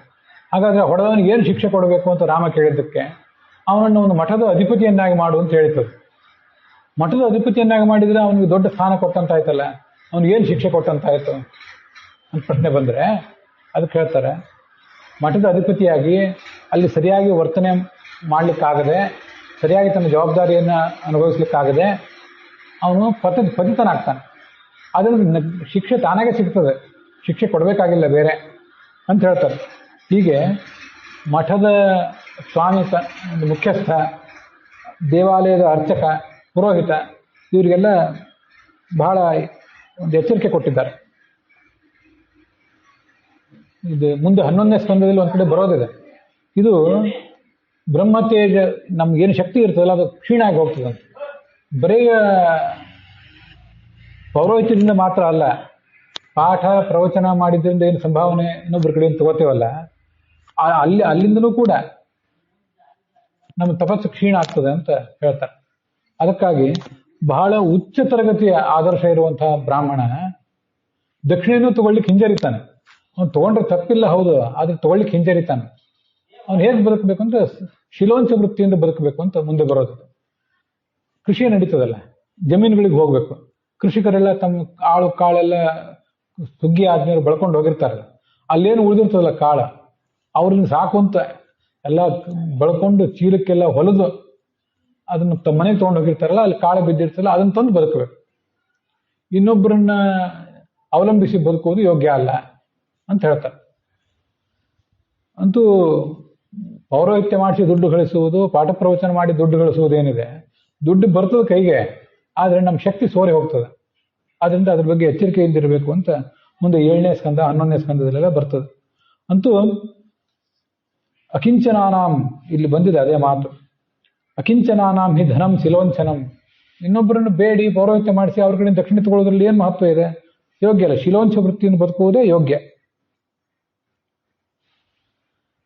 ತಂದೆ ತಾಯಿಂದ್ರನ್ನ ಕಾಪಾಡಬೇಕು, ಹೆಂಡತಿನ ಕಾಪಾಡಬೇಕು, ಮಕ್ಕಳನ್ನ ಕಾಪಾಡಬೇಕು, ಏನಾದರೂ ಮಾಡ್ಬೇಕಲ್ಲ. ಏನಾದ್ರು ಮಾಡಬೇಕು ಅಂದ್ರೆ ಪೌರೋಹಿತ್ಯ ಮಾಡಿಸಿ ಪಾಠ ಪ್ರವಚನ ಮಾಡಿ ಅದರಿಂದ ಬಂದು ದುಡ್ಡನ್ನು ಉಪಯೋಗ ಮಾಡೋದು ತಪ್ಪಲ್ಲ. ಆದರೆ ಅದೂ ಕಡಿಮೆ ದರ್ಜೆದೇ. ಅದು ಎಂಥ ಆದರ್ಶ ನಮ್ಮ ಕಣ್ಮುಂದೆ ಹೇಳಿದೆ ಶಾಸ್ತ್ರ ಅನ್ನೋದನ್ನು ಗಮನಿಸ್ಬೇಕು. ಏನೂ ಬೇಡದೆ ಹಾಗೆ ಬದುಕಲಿಕ್ಕೆ ಸಾಧ್ಯ ಆದರೆ ಬದುಕ್ರಿ ಅಂತ ಹೇಳ್ತಾರೆ. ಇಂಥವರೆಲ್ಲ ಒಂದೊಂದು ಕಾಲದಲ್ಲಿ ಇದ್ರು. ಬಹಳ ಹಿಂದೆನು, ಸಾವಿರಾರು ವರ್ಷದ ಹಿಂದೆ ಅಂತಲ್ಲ, ಇತ್ತೀಚೆಗೂ ಕೂಡ ಅಂಥವ್ರು ಅನೇಕ ಜನ ಇದ್ರು. DVG ಅವರು ತಮ್ಮ ವೈದಿಕ ಸಂಪ್ರದಾಯಸ್ಥರು ಅನ್ನೋ ಪುಸ್ತಕದಲ್ಲಿ ಅಂತ ಕೆಲವು ವ್ಯಕ್ತಿಗಳ ಬಗ್ಗೆ ಬರೀತಾರೆ. ವೆಂಕಟರಾಮ ಶಾಸ್ತ್ರಿ ಅಂತ ಒಬ್ರು ವಿದ್ವಾಂಸರು, ದೊಡ್ಡ ವಿದ್ವಾಂಸ. ಮನೆಯಲ್ಲಿ ಒಂದು 3-4 ಜನ ಶಿಷ್ಯರನ್ನ ಇಟ್ಕೊಂಡು ಪಾಠ ಹೇಳ್ತಿದ್ರು, ಮನೆಯಲ್ಲಿ ಇರ್ತಿದ್ರು. ಇವತ್ತು ಮಧ್ಯಾಹ್ನ ಊಟಕ್ಕೆ ಏನು ಗತಿ ಅಂದರೆ ಒಂದು ಅಕ್ಕಿಯೂ ಇಲ್ಲ, ಒಂದು ಬೇಳೆಯೂ ಇಲ್ಲ. ದಿನನಿತ್ಯದ ಕಥೆ ಇದೆ. ಬೆಳಗ್ಗೆ ಹೇಳ್ತಾರೆ, ಶೌಚ ಇತ್ಯಾದಿ ಮುಗಿಸ್ತಾರೆ, ಗುರುಗಳಿಗೆ ಪಾಠ ಹೇಳ್ತಾ ಕೂತಿರ್ತಾರೆ. ಅವ್ರ ಧರ್ಮಪತ್ನಿ ಎಲ್ಲ ಪಾತ್ರೆ ಪಡಗ ಎಲ್ಲ ಸ್ವಚ್ಛ ಮಾಡಿ ಕಾಯ್ತಾ ಕೂತಿರ್ತಾರೆ. ಯಾವನೊಬ್ಬ ಬರ್ತಾನೆ, ಬಂದು ಸ್ವಾಮಿ ಇವತ್ತಿನ ಭಿಕ್ಷಾ ಸ್ವೀಕಾರ ಮಾಡ್ರಿ ಅಂಥೇಳಿ ಅಕ್ಕಿ ಬೇಳೆ ಇತ್ಯಾದಿ ಎಲ್ಲ ತಂದು ಕೊಟ್ಟು ಹೋಗ್ತಾನೆ. ಆಮೇಲೆ ಅವರು ಆಯಿತು ದೇವ್ರ ಪೂಜೆ ಎಲ್ಲ ಮಾಡ್ತೀವಿ, ಆಮೇಲೆ ಬಂದು ಪ್ರಸಾದ ತೊಗೊಂಡು ಹೋಗು ಅಂತ ಹೇಳ್ತಾರೆ. ಹೀಗೆ ವರ್ಷಗಳಗಟ್ಟಲೆ ಜೀವನ ನಡೆಸಿದವರು ಇದ್ರಂತೆ. ಅಷ್ಟು ನಿಸ್ಪೃಹರಾಗಿ, ನಾಳೆ ಏನು ಅಂತ ಚಿಂತೆನೇ ಇಲ್ಲ ಅವರಿಗೆ. ನಾವು ಪಾಠ ಮಾಡಬೇಕು, ಪ್ರವಚನ ಮಾಡಬೇಕು, ದೇವರು ಎಲ್ಲಿಂದನೋ ಕೊಡ್ತಾನೆ, ನಾವು ಅದ್ರ ಬಗ್ಗೆ ಯಾಕೆ ಚಿಂತೆ ಮಾಡಬೇಕು ಅಂತ ಬದುಕಿದವರು ಈಗ 60-70 ವರ್ಷ 100 ವರ್ಷದ ಹಿಂದೆ ಇದ್ರು. ಯಾವುದೋ ಸಾವಿರಾರು ವರ್ಷದಿಂದ 10,000 ವರ್ಷದಿಂದ ಅಲ್ಲ, ಮುನಿಗಳಲ್ಲ, ಮುನಿಗಳಿಗೆ ಸದೃಶರಾದವರು ಈ ಜಗತ್ತಿನಲ್ಲಿ ಇದ್ರು. ಅದನ್ನೆಲ್ಲ ನಾವು ಗಮನಿಸ್ಬೇಕು. ಆಯ್ತು, ಅದರಿಂದ ನೀವು ಪುರೋಹಿತನ ಆಗ್ತೀನಿ ಅಂತ ಪುರೋಹಿತನಾದ. ಮುಂದೆ ಈ ಅಸುರರು ದೇವತೆಗಳ ಸಾಮ್ರಾಜ್ಯವನ್ನೆಲ್ಲ ಅಪಹಾರ ಮಾಡಿದ್ರಲ್ಲ, ಅದಕ್ಕೆ ನಾರಾಯಣ ವರ್ಮ ಅನ್ನೋ ಮಂತ್ರವನ್ನ ಆ ದೇವೇಂದ್ರನಿಗೆ ಉಪದೇಶಿಸಿದ. ಆದ್ರಿಂದ ದೇವೇಂದ್ರ ಆತ್ಮರಕ್ಷಣೆ ಮಾಡಿಕೊಂಡು ದೈತ್ಯರನ್ನೆಲ್ಲ ಗೆದ್ದ ಅಂತ ಅಲ್ಲೇ ವರ್ಣನೆ ಮಾಡ್ತಾರೆ. ಅದೇನು ನಾರಾಯಣ ವರ್ಮ ಅನ್ನೋ ಮಂತ್ರ, ಅದನ್ನ ನಾವು ನೋಡ್ಬೇಕು. ಪರೀಕ್ಷಿತ್ ಕೇಳಿದ, ಸ್ವಲ್ಪ ಹೇಳಿ ಅದೇನು ಅಂತ. ಆಗ ಆ ವಿಶ್ವರೂಪ ಶುಕಾಚಾರ್ಯ ಅದು ಹೇಳಿಕ್ಕೆ ತೊಡಗಿದ್ರು.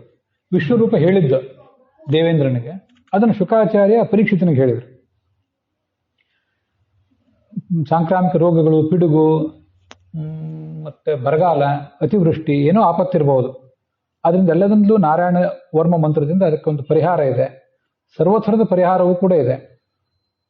ಮೊದಲು ಉತ್ತರಕ್ಕೆ ಮುಖವಾಗಿ ಕುತ್ಕೋಬೇಕು, ಕೈಯಲ್ಲಿ ಗರ್ಭದ ಪವಿತ್ರ ಹಾಕೋಬೇಕು, ಅದಕ್ಕೆ ಅಂಗನ್ಯಾಸ ಕರನ್ಯಾಸ ಇತ್ಯಾದಿ ಎಲ್ಲ ಮಾಡ್ಕೋಬೇಕು ಅಂತ. ಅದನ್ನೆಲ್ಲ ನಾನು ಇಲ್ಲಿ ಹೆಚ್ಚು ಹೇಳಲಿಕ್ಕೆ ಹೋಗೋದಿಲ್ಲ, ಅದೆಲ್ಲ ಇಲ್ಲಿ ಬೇಕಾಗಿಲ್ಲ. ಅದು ಪಾರಾಯಣ ಮಾಡೋರಿಗೆ ಬೇಕಾಗ್ತದೆ. ಹರಿರು ವಿದಧ್ಯಾನ್ ಮಮ ಸರ್ವರಕ್ಷಾಂ ಅಂತ ಮಂತ್ರ ಪ್ರಾರಂಭ ಆಗ್ತದೆ. ಇದನ್ನ ಕನ್ನಡದಲ್ಲಿ ಕೂಡ ಕೆಲವರು ಅನುವಾದ ಮಾಡಿದ್ದಾರೆ.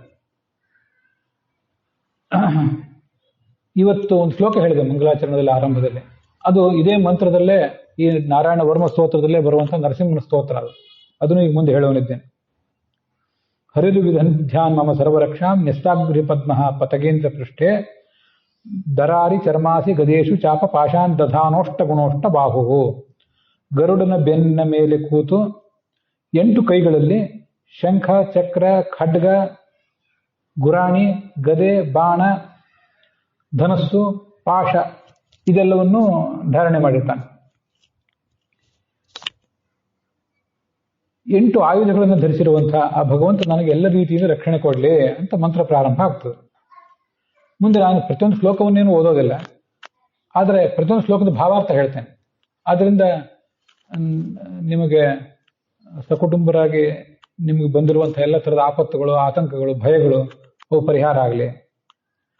ನಾವು ನೀರಿನಲ್ಲಿದ್ದೇವೆ, ನೀರಿನಲ್ಲಿ ನಮ್ಮನ್ನು ಯಾರು ಕಾಪಾಡಬೇಕು? ಮತ್ಸ್ಯ ರೂಪದ ಭಗವಂತ ಕಾಪಾಡಬೇಕು.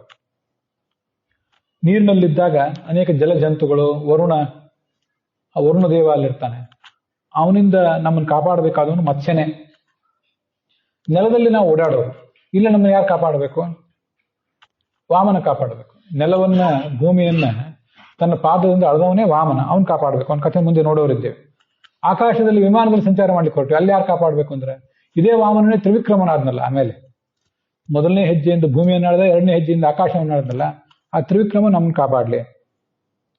ಈಗ ನರಸಿಂಹನ ಬಗ್ಗೆ ಹೇಳ್ತಾರೆ. ದುರ್ಗೇಶ್ವಟ ವ್ಯಾಜ ಮಖಾದಿಷು ಪ್ರಭು ಪಾಯಾನ್ ನೃಸಿಂಹೋ ಸುರಯೂಥ ಪಾರಿಹಿ ವಿಮುಂಚತೋ ಯಸ್ಯ ಮಹಾಟ್ಟಹಾಸಂ ದಿಶೆ ವಿನೇತುರ್ ನೆಪತಂಶ ಗರ್ಭಾಹ ಅಂತ. ದುರ್ಗಮವಾದ ಅರಣ್ಯ, ರಣಭೂಮಿ ಮೊದಲಾದ ಕಡೆ ನಾವು ಎಲ್ಲೋ ಇದ್ದೀವಿ ಅಂದ್ರೆ ಆಗ ನರಸಿಂಹ ನಮ್ಮನ್ನು ಕಾಪಾಡಲಿ. ಅವನೊಂದು ಬಾರಿ ಜೋರಾಗಿ ಅಟ್ಟಹಾಸ ಮಾಡಿದರೆ, ಗರ್ಜನೆ ಮಾಡಿದರೆ ದಿಕ್ಕುಗಳಲ್ಲಿ ಎಲ್ಲ ಕಡೆ ಪ್ರತಿಧ್ವನಿ ಆಗ್ತದೆ. ದೈತ್ಯರಿಗೆ, ದೈತ್ಯ ಸ್ತ್ರೀಯರು ಅವರೊಂದು ಗರ್ಭಿಣಿಯಾಗಿದ್ದರೆ ಆ ಶಬ್ದಕ್ಕೆ ಹೆದರಿ ಅವರಿಗೆ ಗರ್ಭಪಾತ ಆಗ್ತದೆ. ಮುಂದೆ ಹುಟ್ಟುವ ರಾಕ್ಷಸ ಸಂತಾನ ಏನಿದೆ ಅದೆಲ್ಲ ಕ್ಷೀಣ ಆಗಿ ಹೋಗ್ತದೆ.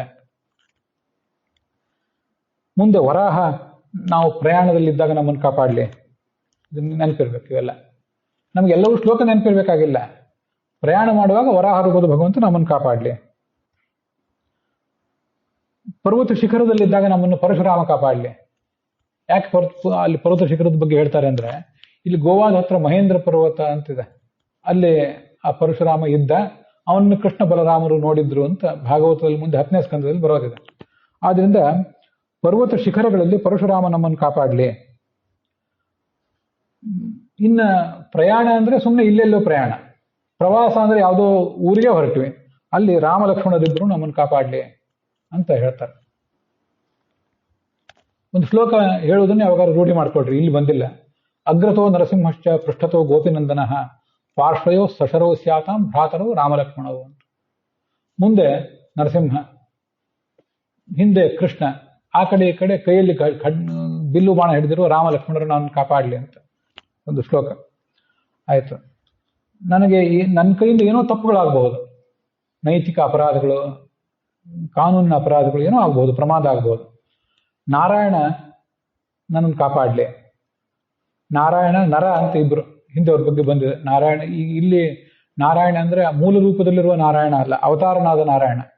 ಆ ನಾರಾಯಣ ಮತ್ತು ನರ, ಆ ನರ ನನ್ನನ್ನ ಉನ್ಮಾದದಿಂದ ಕಾಪಾಡಲಿ. ನರಶ್ಚ ಹಾಸಾತ್, ಉನ್ಮಾದ, ಕೆಲವು ಸರಿ ಹಿಸ್ಟೀರಿಯಾ ಮೊದಲಾದ ಏನೇನೋ ಸಮಸ್ಯೆಗಳಾಗಿ ಜೋರಾಗಿ ನಕ್ಕು ಸನ್ನಿಗೊಳಗಾಗಿ ಮನುಷ್ಯ ತೊಂದರೆಗೊಳಗಾಗ್ತಾನೆ. ಸ್ತ್ರೀಯರು ಅಂಥವ್ರನ್ನೆಲ್ಲ ನರ ಕಾಪಾಡಲಿ. ಯೋಗದ ಗುರುವಾದ ದತ್ತಾತ್ರೇಯ ನನ್ನನ್ನು ಕಾಪಾಡಲಿ. ಯಾವುದರಿಂದ ಅಂದ್ರೆ, ಕೆಲವು ಸರಿ ನಿಮ್ಮ ಜಾತಕ ತೊಗೊಂಡೋಗಿ ಜ್ಯೋತಿಷಿಗಳಿಗೆ ತೋರಿಸಿದ್ರೆ ನಿಮಗೆ ಯಾವುದೋ ಒಂದು ಯೋಗ ಇದೆ ಇಲ್ಲ ಅಂತ ಏನೇನೋ ಹೇಳ್ತಿರ್ತಾರೆ. ಅದರಿಂದೆಲ್ಲ ಅವನು ಕಾಪಾಡಲಿ. ಕಪಿಲ ಋಷಿ, ಹಿಂದೆ ಅವನ ಬಗ್ಗೆ ಬಂದಿದೆ. ಎಲ್ಲ ದುರ್ಯೋಗಗಳನ್ನು ಕಳೆದು ಸುಯೋಗಗಳನ್ನು ದತ್ತಾತ್ರೇಯ ಕೊಡಲಿ. ಕರ್ಮದ ಬಂಧನವನ್ನು ಕಪಿಲ ನಾಶ ಮಾಡಲಿ. ಮತ್ತೆ ಸನತ್ ಕುಮಾರ ಎಂಬ ಹೆಸರಿನ ಭಗವಂತ ನಮ್ಮಲ್ಲಿ ಕೆಟ್ಟ ಕಾಮನೆ, ಕಳೆದ ದಿವಸ ಅಜಾಮಿನ ಕಥೆಯಲ್ಲೆಲ್ಲ ನೋಡಿದ್ದೇವೆ, ಕೆಟ್ಟ ಕಾಮನೆ ನಮ್ಮ ಮನಸ್ಸಿನಲ್ಲಿ ಮೊಳೆಯದಂತೆ ಕಾಪಾಡಲಿ. ಕೆಲವು ಬಾರಿ ಎಲ್ಲೆಲ್ಲೋ ಸಂಚಾರ ಮಾಡುವಾಗ ಯಾವುದೋ ತುಳಸಿ ವೃಂದಾವನ ಇರ್ತದೆ, ಯಾವುದೋ ಒಂದು ಗೋವು ಇರ್ತದೆ, ಯಾವುದೋ ಒಂದು ದೇವಾಲಯ ಇರ್ತದೆ, ಅದಕ್ಕೆಲ್ಲ ನಮಸ್ಕಾರ ಮಾಡಬೇಕು, ಪ್ರದಕ್ಷಿಣೆ ಹಾಕಿ ಹೋಗ್ಬೇಕು, ಅದಕ್ಕೆ ಅಗೌರವ ತೋರಿಸಬಾರ್ದು ಅಂತ ಇರ್ತದೆ. ಆದರೆ ಅಂಥವನ್ನೆಲ್ಲ ನಾವು ಮಾಡಿರ್ತೇವೆ ಕೆಲವು ಸರಿ. ಅದರಿಂದ ಹಯಗ್ರೀವ ನಮ್ಮನ್ನು ಕಾಪಾಡಲಿ. ಭಗವಂತನ ಹಿರಿಮೆಯನ್ನು ಅರಿಯದೆ ಏನೇನನ್ನು ಪೂಜೆ ಮಾಡಿಬಿಡ್ತೇವೆ ಯಾರ್ಯಾರನ್ನು. ಅದು ಆಗ ನಮಗೆ ಮಹಿದಾಸ ಎಂಬ ಭಗವಂತನ ಒಂದು ಅವತಾರ, ಅದು ಕಾಪಾಡಲಿ. ಕೂರ್ಮ ರೂಪದ ಹರಿ ಭಗವಂತ ನಮ್ಮನ್ನ ಯಾವುದೇ ಪಾಪ ಮಾಡದೇ ಇರುವಂತೆ ಮಾಡಲಿ. ಧನ್ವಂತರಿ ನಾವು ಮಾಡುವ ಅಪಥ್ಯಗಳನ್ನು ಕಳೆಯಲಿ ಅಂತ ಕಥಾ ಇದೆ. ಮತ್ತೆ ಋಷಭದೇವನ ಬಗ್ಗೆ ಹಿಂದೆ ಬಂದಿದೆ. ಅಪಥ್ಯ ಆಹಾರದಿಂದ ಧನ್ವಂತರಿ ನಮ್ಮನ್ನು ಕಾಪಾಡಿ ನಮ್ಗೆ ಆರೋಗ್ಯ ಕೊಡಲಿ. ಋಷಭದೇವ ದ್ವಂದ್ವದಿಂದ ನಮ್ಮನ್ನು ಕಾಪಾಡಲಿ. ಜೀವನ ಅಂದ್ರೆ ದ್ವಂದ್ವ, ಸರಿಯೋ ತಪ್ಪೋ ಯಾವುದು ಏನು ಅಂತ. ಆ ದ್ವಂದ್ವದಿಂದ ಋಷಭ ನಮ್ಮನ್ನು ಕಾಪಾಡಲಿ. ಯಜ್ಞ ಅಂತ ಭಗವಂತನ ಇನ್ನೊಂದು ರೂಪ. ಲೋಕದಲ್ಲಿ ಆಗುವ ಅನೇಕ ಥರದ ಪೀಡೆಗಳು, ಅದರಿಂದ ನಮ್ಮನ್ನು ಕಾಪಾಡಲಿ. ಬಲರಾಮನಲ್ಲಿ ಸ್ವಯಂ ಭಗವಂತ ಇದ್ದಾನೆ. ಆ ಭಗವಂತ ಸರ್ಪಗಳ ಪೀಡೆ ನಮಗೆ ಆಗದೇ ಇರುವಂತೆ ಮಾಡಲಿ. ವೇದವ್ಯಾಸ ನಮಗೆ ಅಜ್ಞಾನ ಕಳೆದು ಜ್ಞಾನ ಕೊಡಲಿ. ಭಗವಾನ್ ಬುದ್ಧ ನಮಗೆ ನಮ್ಮ ಸನಾತನ ಧರ್ಮವನ್ನು ಪರಿತ್ಯಾಗ ಮಾಡಿ ಬೇರೆ ಅಧಾರ್ಮಿಕ ವಿದೇಶಿ ವಿಮತೀಯ ಧರ್ಮಗಳು, ಅವುಗಳ ಆಕರ್ಷಣೆ ಅಂಥದ್ದೇನಾದ್ರೂ ನಮ್ಮಲ್ಲಿದ್ದರೆ ಅದರಿಂದ ನಮ್ಮನ್ನು ಕಾಪಾಡಲಿ ಬುದ್ಧ. ಕಲ್ಕಿ ನಮ್ಮನ್ನ ಕಲಿಕಾಲದ ದೋಷವನ್ನು ಕಳೆದು ಕಾಪಾಡಲಿ. ಬೆಳಗಿನ ಹೊತ್ತು, ಹಗಲಿನ ಮೊದಲನೇ ಭಾಗ, ಆಗ ಕೇಶವ ಕೈಯಲ್ಲಿ ಗದೆ ಹಿಡಿದು ನನ್ನನ್ನು ಕಾಪಾಡಲಿ. ಮುಂದೆ ಹಗಲಿನ ಎರಡನೇ ಭಾಗ, ಇದು ಬೆಳಗ್ಗೆ ಸೂರ್ಯೋದಯದಿಂದ ಆರಂಭಿಸಿ ಎಲ್ಲ ಹೇಳ್ತಾರೆ ಇದನ್ನು. ಹಗಲಿನ ಎರಡನೇ ಭಾಗದಲ್ಲಿ ಗೋವಿಂದ ಕೈಯಲ್ಲಿ ಕೊಳಲು ಹಿಡಿದಿದ್ದಾನೆ, ಅವನು ಕಾಪಾಡಲಿ. ಹಗಲಿನ ಮೂರನೇ ಭಾಗದಲ್ಲಿ ನಾರಾಯಣ ನನ್ನನ್ನು ಕಾಪಾಡಲಿ, ಲಕ್ಷ್ಮೀನಾರಾಯಣ. ಮಧ್ಯಾಹ್ನ ಕಾಲದಲ್ಲಿ ಚಕ್ರಪಾಣಿ ಭಗವಂತನನ್ನು ಕಾಪಾಡಲಿ. ಅಪರಾಹ್ನ ಹಗಲಿನ 5ನೇ ಭಾಗದಲ್ಲಿ, ಆವಾಗ ಧನುರ್ಧಾರಿಯಾದ ಮಧುಸೂದನ ನನ್ನನ್ನು ಕಾಪಾಡಲಿ. ಸಾಯಂಕಾಲದ ಅಂದರೆ ಹಗಲಿನ ಕೊನೆಯ ಭಾಗದಲ್ಲಿ ಮಾಧವ ನನ್ನನ್ನು ಕಾಪಾಡಲಿ. ರಾತ್ರಿಯ ಮೊದಲನೇ ಭಾಗ, ಇಲ್ಲಿಗೆ ಹಗಲು ಮುಗಿತು, ರಾತ್ರಿಯ ಮೊದಲ ಭಾಗದಲ್ಲಿ ನನ್ನನ್ನು ಋಷಿಕೇಶ ಕಾಪಾಡಲಿ. ಅರ್ಧರಾತ್ರದಲ್ಲಿ ಮತ್ತು ನಡುರಾತ್ರಿಯಲ್ಲಿ ಹಾಗೆಲ್ಲ ಪದ್ಮನಾಭ ನಮ್ಮನ್ನು ಕಾಪಾಡಲಿ. ರಾತ್ರಿಯ 4ನೇ ಯಾಮದಲ್ಲಿ ಶ್ರೀಧರ ನಮ್ಮನ್ನು ಕಾಪಾಡಲಿ. ರಾತ್ರಿಯ 5ನೇ ಭಾಗದಲ್ಲಿ ಜನಾರ್ದನ ನಮ್ಮನ್ನು ಕಾಪಾಡಲಿ. ರಾತ್ರಿಯ ಕೊನೆಯ ಭಾಗದಲ್ಲಿ ನನ್ನನ್ನು ದಾಮೋದರ ಕಾಪಾಡಲಿ. ಸೂರ್ಯೋದಯ ಕಾಲದಲ್ಲಿ ವಿಷ್ಣು ನನ್ನನ್ನು ಕಾಪಾಡಲಿ. ಹೀಗೆ ಎಲ್ಲ ಕಾಲದಲ್ಲಿಯೂ ಭಗವಂತನ ಆ ರೂಪಗಳು ನನ್ನನ್ನು ಕಾಪಾಡಲಿ ಅಂತ ಪ್ರಾರ್ಥನೆ ಮಾಡಬೇಕು. ಸುದರ್ಶನ ಚಕ್ರವನ್ನು ಪ್ರಾರ್ಥನೆ ಮಾಡಬೇಕು. ಪ್ರಳಯ ಕಾಲದ ಬೆಂಕಿಯಂತೆ ನಿನ್ನ ಪ್ರಕಾಶ, ನಮ್ಮ ಶತ್ರುಗಳನ್ನು ಸುಟ್ಟು ಬೂದಿ ಮಾಡಿಬಿಡು ಅಂತ ಸುದರ್ಶನ ಚಕ್ರವನ್ನು ಪ್ರಾರ್ಥನೆ ಮಾಡಬೇಕು. ಕೌಮೋದಕಿ ಗದೆಯನ್ನು ಪ್ರಾರ್ಥನೆ ಮಾಡಬೇಕು. ಸುದರ್ಶನ ಚಕ್ರದಲ್ಲಿ ದುರ್ಗಾದೇವಿ ಇದ್ದಾಳೆ, ಕೌಮೋದಕಿಯಲ್ಲಿ ವಾಯುದೇವ ಇದ್ದಾನೆ, ಸ್ವಯಂ ಭಗವಂತನೂ ಇರ್ತಾನೆ, ಇವೆಲ್ಲ ಇರ್ತಾರೆ. ಮತ್ತೆ ಈ ನಮ್ಮ ಭೂತ ಪ್ರೀತ ಪಿಶಾಚಿಗಳ ಪೀಡೆ ನಮಗೇನು ಬಂದಿದೆ ನಮ್ಮ ಮನೆಗೆ, ನಮಗೆಲ್ಲರಿಗೂ ಆ ಎಲ್ಲರನ್ನೂ ನೀನು ನಾಶ ಮಾಡಬೇಕು. ಪಾಂಚಜನ್ಯ ಶಂಖ, ಅಲ್ಲಿ ಲಕ್ಷ್ಮಿ ಇದ್ದಾಳೆ. ಅದು ಭಗವಂತ ನಿನ್ನನ್ನು ಊದುವಾಗ ಆ ಶಂಖದ ಧ್ವನಿ ಏನು ಎಲ್ಲ ಕಡೆ ಬರ್ತದೆ, ಆ ಶಂಖ ಧ್ವನಿಯ ಮೂಲಕ ಎಲ್ಲರದು ನಾಶ ಆಗಬೇಕು. ಇದೊಂದು ಸಲಹೆ. ಶಂಖವನ್ನು ಮನೆಯಲ್ಲಿ ತಂದಿಟ್ಕೊಟ್ಟು, ಊದುವ ಶಂಖವನ್ನು ಮನೆಯಲ್ಲಿ ತಂದಿಟ್ಕೊಂಡು ಬೆಳಿಗ್ಗೆ ಮತ್ತು ಸಾಯಂಕಾಲ ಶಂಖವನ್ನು ಊದಿರಿ. ಹಾಗೆ ಮನೆಯಲ್ಲಿ ಮಂಗಳಾರತಿ ಇತ್ಯಾದಿ ನಡೆಯುವಾಗ ಗಂಟೆ, ಜಾಗಂಟೆ ಇತ್ಯಾದಿಗಳ ಧ್ವನಿ ಮಾಡಿ. ಅದರಿಂದ ಎಲ್ಲ ಥರದ ಭೂತ ಪ್ರೇತಗಳ ಬಾಧೆ ಇತ್ಯಾದಿ ಪರಿಹಾರ ಆಗ್ತದೆ. ಶಂಖಧ್ವನಿ ಮಾಡೋದು ಇವತ್ತಿಗೂ ಅನೇಕ ಮಠಗಳಲ್ಲಿ ಮನೆಗಳಲ್ಲಿ ರೂಢಿ ಇದೆ. ಶಂಖವನ್ನು ತಂದಿಟ್ಕೊಟ್ರಿ, ಊದುವ ಶಂಖ. ಖಡ್ಗ, ಅಲ್ಲಿ ರಮಾದೇವಿ ಇದ್ದಾಳೆ, ಆ ಖಡ್ಗವನ್ನು ಪ್ರಾರ್ಥನೆ ಮಾಡಬೇಕು. ನೀನು ಖಡ್ಗ ಶತ್ರು ಸೈನ್ಯವನ್ನು ಪೂರ್ತಿಯಾಗಿ ನಾಶ ಮಾಡು. ಗುರಾಣಿ ಅಂತ, ಢಾಲು ಗುರಾಣಿ ಅಂತಿರ್ತಾರೆ. ನೀನು ಶತ್ರುಗಳ ಕಣ್ಣನ್ನೇ ಮುಚ್ಚಿಬಿಡು.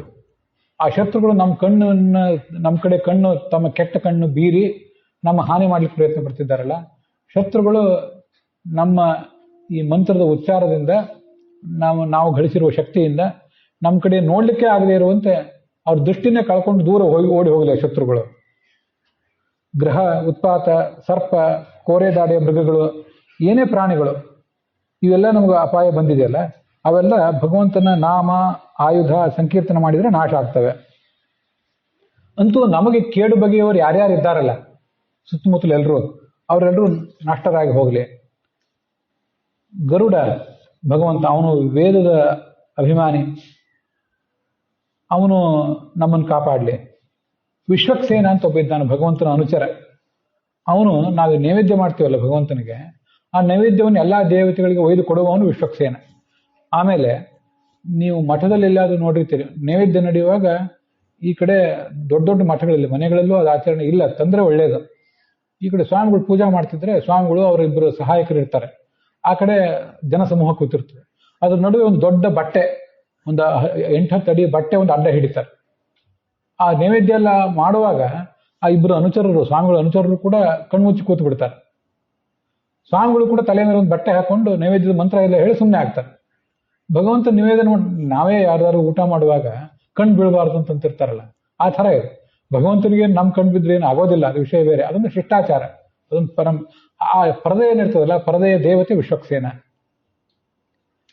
ಮತ್ತೆ ಭಗವಂತನ ನಾಮ, ರೂಪ, ವಾಹನ, ಆಯುಧ, ಬರೀ 8 ಆಯುಧ ಇಲ್ಲಿ ಹೇಳಿದ್ರು. ನರಸಿಂಹನಿಗೆ 2 ಕೈ, ಇಲ್ಲೇ ಕರ್ನಾಟಕದಲ್ಲೇ 2 ಕೈಯ ನರಸಿಂಹನ ವಿಗ್ರಹ ಹೊಂದಿದೆ. ಆ ಕಡೆ ಶಿವಮೊಗ್ಗ ಇತ್ಯಾದಿ ಕಡೆ 4 ಕೈಯ ನರಸಿಂಹ ಅಂತೂ ಇದ್ದೇ ಇದ್ದಾನೆ. 8 ಕೈಯ ನರಸಿಂಹ ಇದ್ದಾನೆ, 32 ಕೈಯ ನರಸಿಂಹ ಇದ್ದಾನೆ. ತಂತ್ರಸಾರದಲ್ಲಿ ಆಚಾರ್ಯ ವರ್ಣನೆ ಮಾಡ್ತಾರೆ. 2ರಿಂದ ಹಿಡಿದು ಎಷ್ಟು ಬಾಹುವನ್ನು ನಿಮ್ಗೆ ಧ್ಯಾನ ಮಾಡ್ಲಿಕ್ಕೆ ಆಗ್ತದೋ ಅಷ್ಟು ಬಾಹು ಧ್ಯಾನ ಮಾಡ್ರಿ ಅಂತ ಅವನೊಂದು ಬಗ್ಗೆ ಹೇಳ್ತಾರೆ. ಸಮಸ್ತ ಪ್ರಪಂಚ, ಮಣ್ಣು ಕಾರಣ, ಗಡಿಗೆ ಅದರ ಕಾರ್ಯ, ನೂಲು, ಬಟ್ಟೆ, ಬಂಗಾರ ಅದರ ಆಭರಣ, ಇವೆಲ್ಲ ಕಾರ್ಯಕಾರಣ ರೂಪವಾದ ಪ್ರಪಂಚ ಎಲ್ಲ ಭಗವಂತನ ಅಧೀನ. ಇದೊಂದು ತಿಳ್ಕೊಂಡ್ಬಿಟ್ರೆ ಜಗತ್ತಿನಲ್ಲಿರುವುದು ಎಲ್ಲವೂ ಭಗವಂತನ ಅಧೀನ ಅಂತ ತಿಳ್ಕೊಂಡ್ರೆ ಆ ಜ್ಞಾನದಿಂದ ಭಗವಂತ ನಮ್ಮನ್ನು ಕಾಪಾಡಲಿ ಅಂತ ವರ್ಣನೆ ಮಾಡ್ತಾರೆ. ಭಗವಂತ ಅವನು ಅಖಂಡ, ಅವನೊಳಗೇನು ಭೇದ ಇಲ್ಲ. ಆದರೆ ತಾನೇ ಶಂಖ, ಚಕ್ರ, ಆಯುಧ, ಗರುಡ ಇತ್ಯಾದಿ ರೂಪದಿಂದ ಅಲ್ಲೇ ಇರ್ತಾನೆ. ಅವನು ಇಲ್ಲದೇ ಇರುವ ಜಾಗವೇ ಇಲ್ಲ. ಅಂತ ಭಗವಂತ ನಮ್ಮನ್ನು ಕಾಪಾಡಲಿ. ಶಂಖಚಕ್ರಾದಿ ಜಡ ವಸ್ತುಗಳನ್ನು ನಾವೆಂದೂ ಪ್ರಾರ್ಥನೆ ಮಾಡೋದಿಲ್ಲ. ಜಡವನ್ನು ಪ್ರಾರ್ಥನೆ ಮಾಡಿ ಎಂದೂ ಉಪಯೋಗ ಇಲ್ಲ. ನಾವು ಯಾವತ್ತೂ ಪ್ರಾರ್ಥನೆ ಮಾಡುವುದು ಚೇತನವನ್ನೇ. ಭಗವಂತ ನಮ್ಮನ್ನ ಕಾಪಾಡಲಿ. ಒಳಗಿರುವ ಭಗವಂತ, ಹೊರಗಿರುವ ಭಗವಂತ ಎಲ್ಲ ರೂಪದಿಂದ ಆತ ನಮ್ಮನ್ನ ಕಾಪಾಡಲಿ. ವಿದಿಕ್ಷು ದಿಕ್ಷೂರ್ಧ್ವಮದಸ್ಸಮಂತಾದಂತರ್ಬಹಿರ್ ಭಗವಾನ್ ನಾರಸಿಂಹ ಪ್ರಹಾಪಯಲ್ ಲೋಕಭಯಂ ಸ್ವನೇನ ಸ್ವತೇಜಸ ಗ್ರಸ್ತ ಸಮಸ್ತ ತೇಜಾಹ. ಕೊನೆ ಶ್ಲೋಕ ಇದೆ. ಅವನು ಅಟ್ಟಹಾಸ ಮಾಡಿದರೆ, ಭಗವಂತ ನರಸಿಂಹ ಅಟ್ಟಹಾಸ ಮಾಡಿದರೆ ಅವನ ಎದುರಿಗೆ ಉಳಿದವರು ಎಲ್ಲರ ದುಷ್ಟರು ಸಜ್ಜನರು ಯಾರೇ ಇರಲಿ, ಅವ್ರ ಶಕ್ತಿ ಎಲ್ಲ ಭಗವಂತ ನರಸಿಂಹನ ಶಕ್ತಿ ಎದುರಿಗೆ ಕ್ಷೀಣ ಆಗಿ ಹೋಗ್ತದೆ. ಮುಂದೆ ಇದನ್ನ ಈಗ ಒಂದು ಪ್ರಾರ್ಥನೆ ಮಾಡೋದನ್ನು ರೂಢಿ ಮಾಡ್ಕೊಳ್ರಿ. ಪೂರ್ವ ದಿಕ್ಕಿಗೆ ನೀವು ಕೂತಿದ್ರೆ ಪೂರ್ವ ದಿಕ್ಕಿನಲ್ಲಿರುವ ನರಸಿಂಹನ ಸನ್ನಿಧಾನ, ನರಸಿಂಹ ವರಾಹ ಇವೆರಡು ಮಹಾ ಉಗ್ರ ರೂಪಗಳು, ಎಲ್ಲ ದುರಿತಗಳನ್ನ ಪಾಪಗಳನ್ನು ಕರೆಯುವ ರೂಪಗಳು ಅಂತ ಹೇಳ್ತಾರೆ. ಅದರಿಂದ ಪೂರ್ವ ದಿಕ್ಕಿನಲ್ಲಿರುವ ಶೂರ್ಪಾರಿ ಮತ್ತೆ ಅಹೋಬಲ ಮೊದಲಾದ ನರಸಿಂಹನ ಆಲಯಗಳು. ನಾನೇನ್ ಮಾಡ್ತೀನಿ ಅನ್ನೋದು ನಿಮ್ಗೆ ಹೇಳಿದೆ. ದಕ್ಷಿಣ ದಿಕ್ಕಿನಲ್ಲಿರುವ ಈ ಮುಗುಟ್ ಖಾನುಬಳ್ಳಿ ಮತ್ತೆ ಆಚಾರ್ಯರು ಕಾಣಿಯೂರು ಮಠದಲ್ಲಿ ಉಡುಪಿ ಅಷ್ಟಮಠಗಳಲ್ಲಿ ಒಂದ್ ಕಡೆ ಕಾಣಿಯೂರು ಮಠದಲ್ಲಿ ನರಸಿಂಹದೇವರ ವಿಗ್ರಹ ಇದೆ. ಇನ್ನು ಇವೆರಡನ್ನು ಪ್ರಧಾನವಾಗಿ ಹೇಳಿದೆ. ಇನ್ನೊಂದು ಇದ್ದೇ ಇದೆ. ಪಶ್ಚಿಮ ದಿಕ್ಕಿನಲ್ಲಿ ನಮಗೆ ನರಸಿಂಹ ಇಲ್ಲಿ ದೇವಾಲಯ ಇದ್ದು ನನಗೆ ಗೊತ್ತಿಲ್ಲ. ಆದ್ರೆ ಪಶ್ಚಿಮ ದಿಕ್ಕಿನಲ್ಲಿ ಭೂಮಿ ಇದೆಯಲ್ಲ, ನಮ್ದು ನಿಮ್ದು ಭೂಮಿ ಅಲ್ಲೇ ಇದೆ, ಅಲ್ಲಿ ವರಾಹ ಇದ್ದಾನೆ. ಭೂಮಿಯಲ್ಲಿ ಭೂಸಮೇತನಾದ ವರಾಹ ಇರ್ತಾನೆ. ಉತ್ತರ ದಿಕ್ಕಿನಲ್ಲಿ ಮಹಾರಾಷ್ಟ್ರದ ತಾಸೇಗಾಂವ್ ಅಥವಾ ನೀರಾ ಅಂತ ಊರುಗಳಿವೆ. ಅಲ್ಲೆಲ್ಲ ನರಸಿಂಹನ ವಿಗ್ರಹಗಳಿವೆ. ಅವೆಲ್ಲ ಎಷ್ಟೋ ಜನರಿಗೆ ಕುಲದೇವರು. ಮೇಲೆ ಕೆಳಗೆ ಎಲ್ಲಿ ನರಸಿಂಹನ ದೇವಾಲಯ ಇದೆ ನಮ್ಗೆ ಗೊತ್ತಿಲ್ಲ. ಅಂತೂ ಮೇಲೆ ಕೆಳಗೆ ಒಳಗೆ ಎಲ್ಲಾ ಕಡೆ ನರಸಿಂಹ ದೇವರು ಇದ್ದಾನೆ, ವರಾಹ ಇದ್ದಾನೆ. ಅವನು ನಮ್ಮನ್ನು ಕಾಪಾಡಬೇಕು ಅಂತ ಹೀಗೆ ಧ್ಯಾನ ಮಾಡಬೇಕು. ವಿಶ್ವರೂಪ ಹೇಳಿದ್ರಂತೆ, ನೀವು ಮಂತ್ರ ಉಪದೇಶ ಮಾಡಿದ್ದೀನಿ, ಇದೊಂದು ಕವಚ, ಇದನ್ನು ಧಾರಣೆ ಮಾಡು.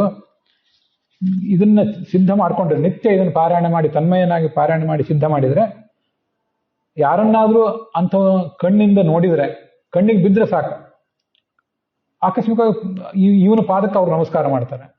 ಅಥವಾ ಓಡಾಡುವಾಗ ಎಲ್ಲರೂ ಇವನ್ ಪಾದ ಸ್ಪರ್ಶ ಅವನಿಗೆ ಆಗ್ತದೆ, ಉಳಿದವರಿಗೆ. ಹಾಗಾದ್ರೂ ಎಲ್ಲ ಭಯ ಪರಿಹಾರ ಆಗ್ತದೆ, ಆತಂಕ ಪರಿಹಾರ ಆಗ್ತದೆ, ಬಂದ ಆಪತ್ತುಗಳು ಪರಿಹಾರ ಆಗ್ತವೆ. ರಾಜರು, ಕಳ್ಳಕಾಕರು, ದುಷ್ಟರು, ಅವರಿಂದ ಏನು ರೋಗ ಇತ್ಯಾದಿ ಭಯ ಬಂದಿರ್ತದೆ, ಅದೆಲ್ಲ ಪರಿಹಾರ ಕಾಣುತ್ತದೆ. ಒಬ್ಬ ಮುನಿ ಇದ್ದ, ನಿತ್ಯ ಅವನು ಪಾರಾಯಣ ಮಾಡ್ತಿದ್ದ, ಕವಚ ಧಾರಣೆ ಮಾಡಿದ್ದ. ಅವನು ಒಂದ್ಸರಿ ಸತ್ತ ಮೇಲೆ ಆ ಶರೀರ ಬಿಟ್ಟು ಹೊರಟೋಗಿದ್ದ. ಅಲ್ಲಿ ಒಂದು ಕಾಲದ ಏನಾಯ್ತಂದ್ರೆ, ಮತ್ತೆ ಕಾಲಾನಂತರದಲ್ಲಿ ಗಂಧರ್ವರ ರಾಜ ಚಿತ್ರರಥ ಅಂತ ತನ್ನ ವಿಮಾನದಲ್ಲಿ ಆ ಕಡೆ ಪಾಸ್ ಆಗ್ತಿದ್ದ. ಅವನ ಜೊತೆ ಅಪ್ಸರೆಯರಿದ್ರು. ಈ ಕೆಳಗಡೆ ಆ ಮುನಿಯೊಬ್ಬ ತೀರ್ಕೊಂಡಿದ್ನಲ್ಲ, ಅವನ ಎಲುಬು ಅಲ್ಲಿತ್ತು. ಇನ್ನು ಆ ಎಲುಬಿನಲ್ಲಿ ಶಕ್ತಿ ಇತ್ತು.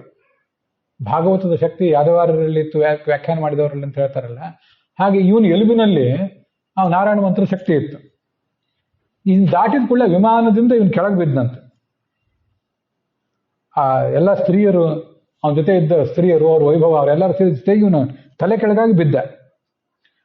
ಏನಾಯ್ತು, ಯಾಕೆ ಹೀಗೆ ಬಿದ್ದ ಅಂತ ಗೊತ್ತಾಗ್ಲಿಲ್ಲ ಅವನಿಗೆ. ಸಮೀಪದಲ್ಲಿ ವಾಲಖಿಲ್ಯ ಮುನಿಗಳಿದ್ರು. ಅವ್ರು ಹೇಳಿದ್ರು, ಅಲ್ಲಿ ಆ ಮುನಿ ಇದ್ದ, ಪಾರಾಯಣ ಮಾಡ್ತಿದ್ದ, ಅವನು ನಿತ್ಯ, ಅವನಿಗೆ ಸಿದ್ಧಿ ಇತ್ತು, ಅಲ್ಲಿ ನೀನು ಪಾಸ್ ಮಾಡಿದ್ರಿಂದ, ಅಲ್ಲಿ ಹೋಗಿದ್ರಿಂದ ನೀಗಾಗಿದೆ ಈ ತರ ಅಂತ. ಇವನು ಏನ್ ಮಾಡಿದ, ಆ ಎಲುಬುಗಳನ್ನೆಲ್ಲ ಸಂಗ್ರಹ ಮಾಡಿ ಪೂರ್ವ ದಿಕ್ಕಿಗೆ ಹರಿಯುವ ಸರಸ್ವತಿ ನದಿಯಲ್ಲಿ ಅದನ್ನೆಲ್ಲ ವಿಸರ್ಜನೆ ಮಾಡಿದ. ವಿಸರ್ಜನೆ ಮಾಡಿ ಆ ಎಲುಬುಗಳಿಗೊಂದು ಸದ್ಗತಿ ಕೊಡಿಸಿದ. ಆ ಮುನಿಗೆ ತನಗೆ ಸದ್ಗತಿ ಆಗಿತ್ತು, ಅದೊಂದೇನೋ ಕಾರ್ಯ ಬಾಕಿ ಇತ್ತು ಅಷ್ಟೇ. ಇದು ಆ ಮಂತ್ರದ ಬಲ.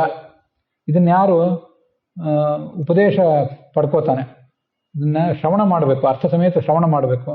ಹಾಗೆ ಅದನ್ನ ಪಾರಾಯಣ ಯಾರು ಮಾಡ್ತಾರೆ, ಅವನ ಶಕ್ತಿ ಹೇಗಿರ್ತದಂದ್ರೆ, ಇನ್ನೊಬ್ಬರ ಕಡೆಯಿಂದ ಇವನು ನಮಸ್ಕಾರ ಡಿಮ್ಯಾಂಡ್ ಮಾಡಬೇಕಾಗಿಲ್ಲ.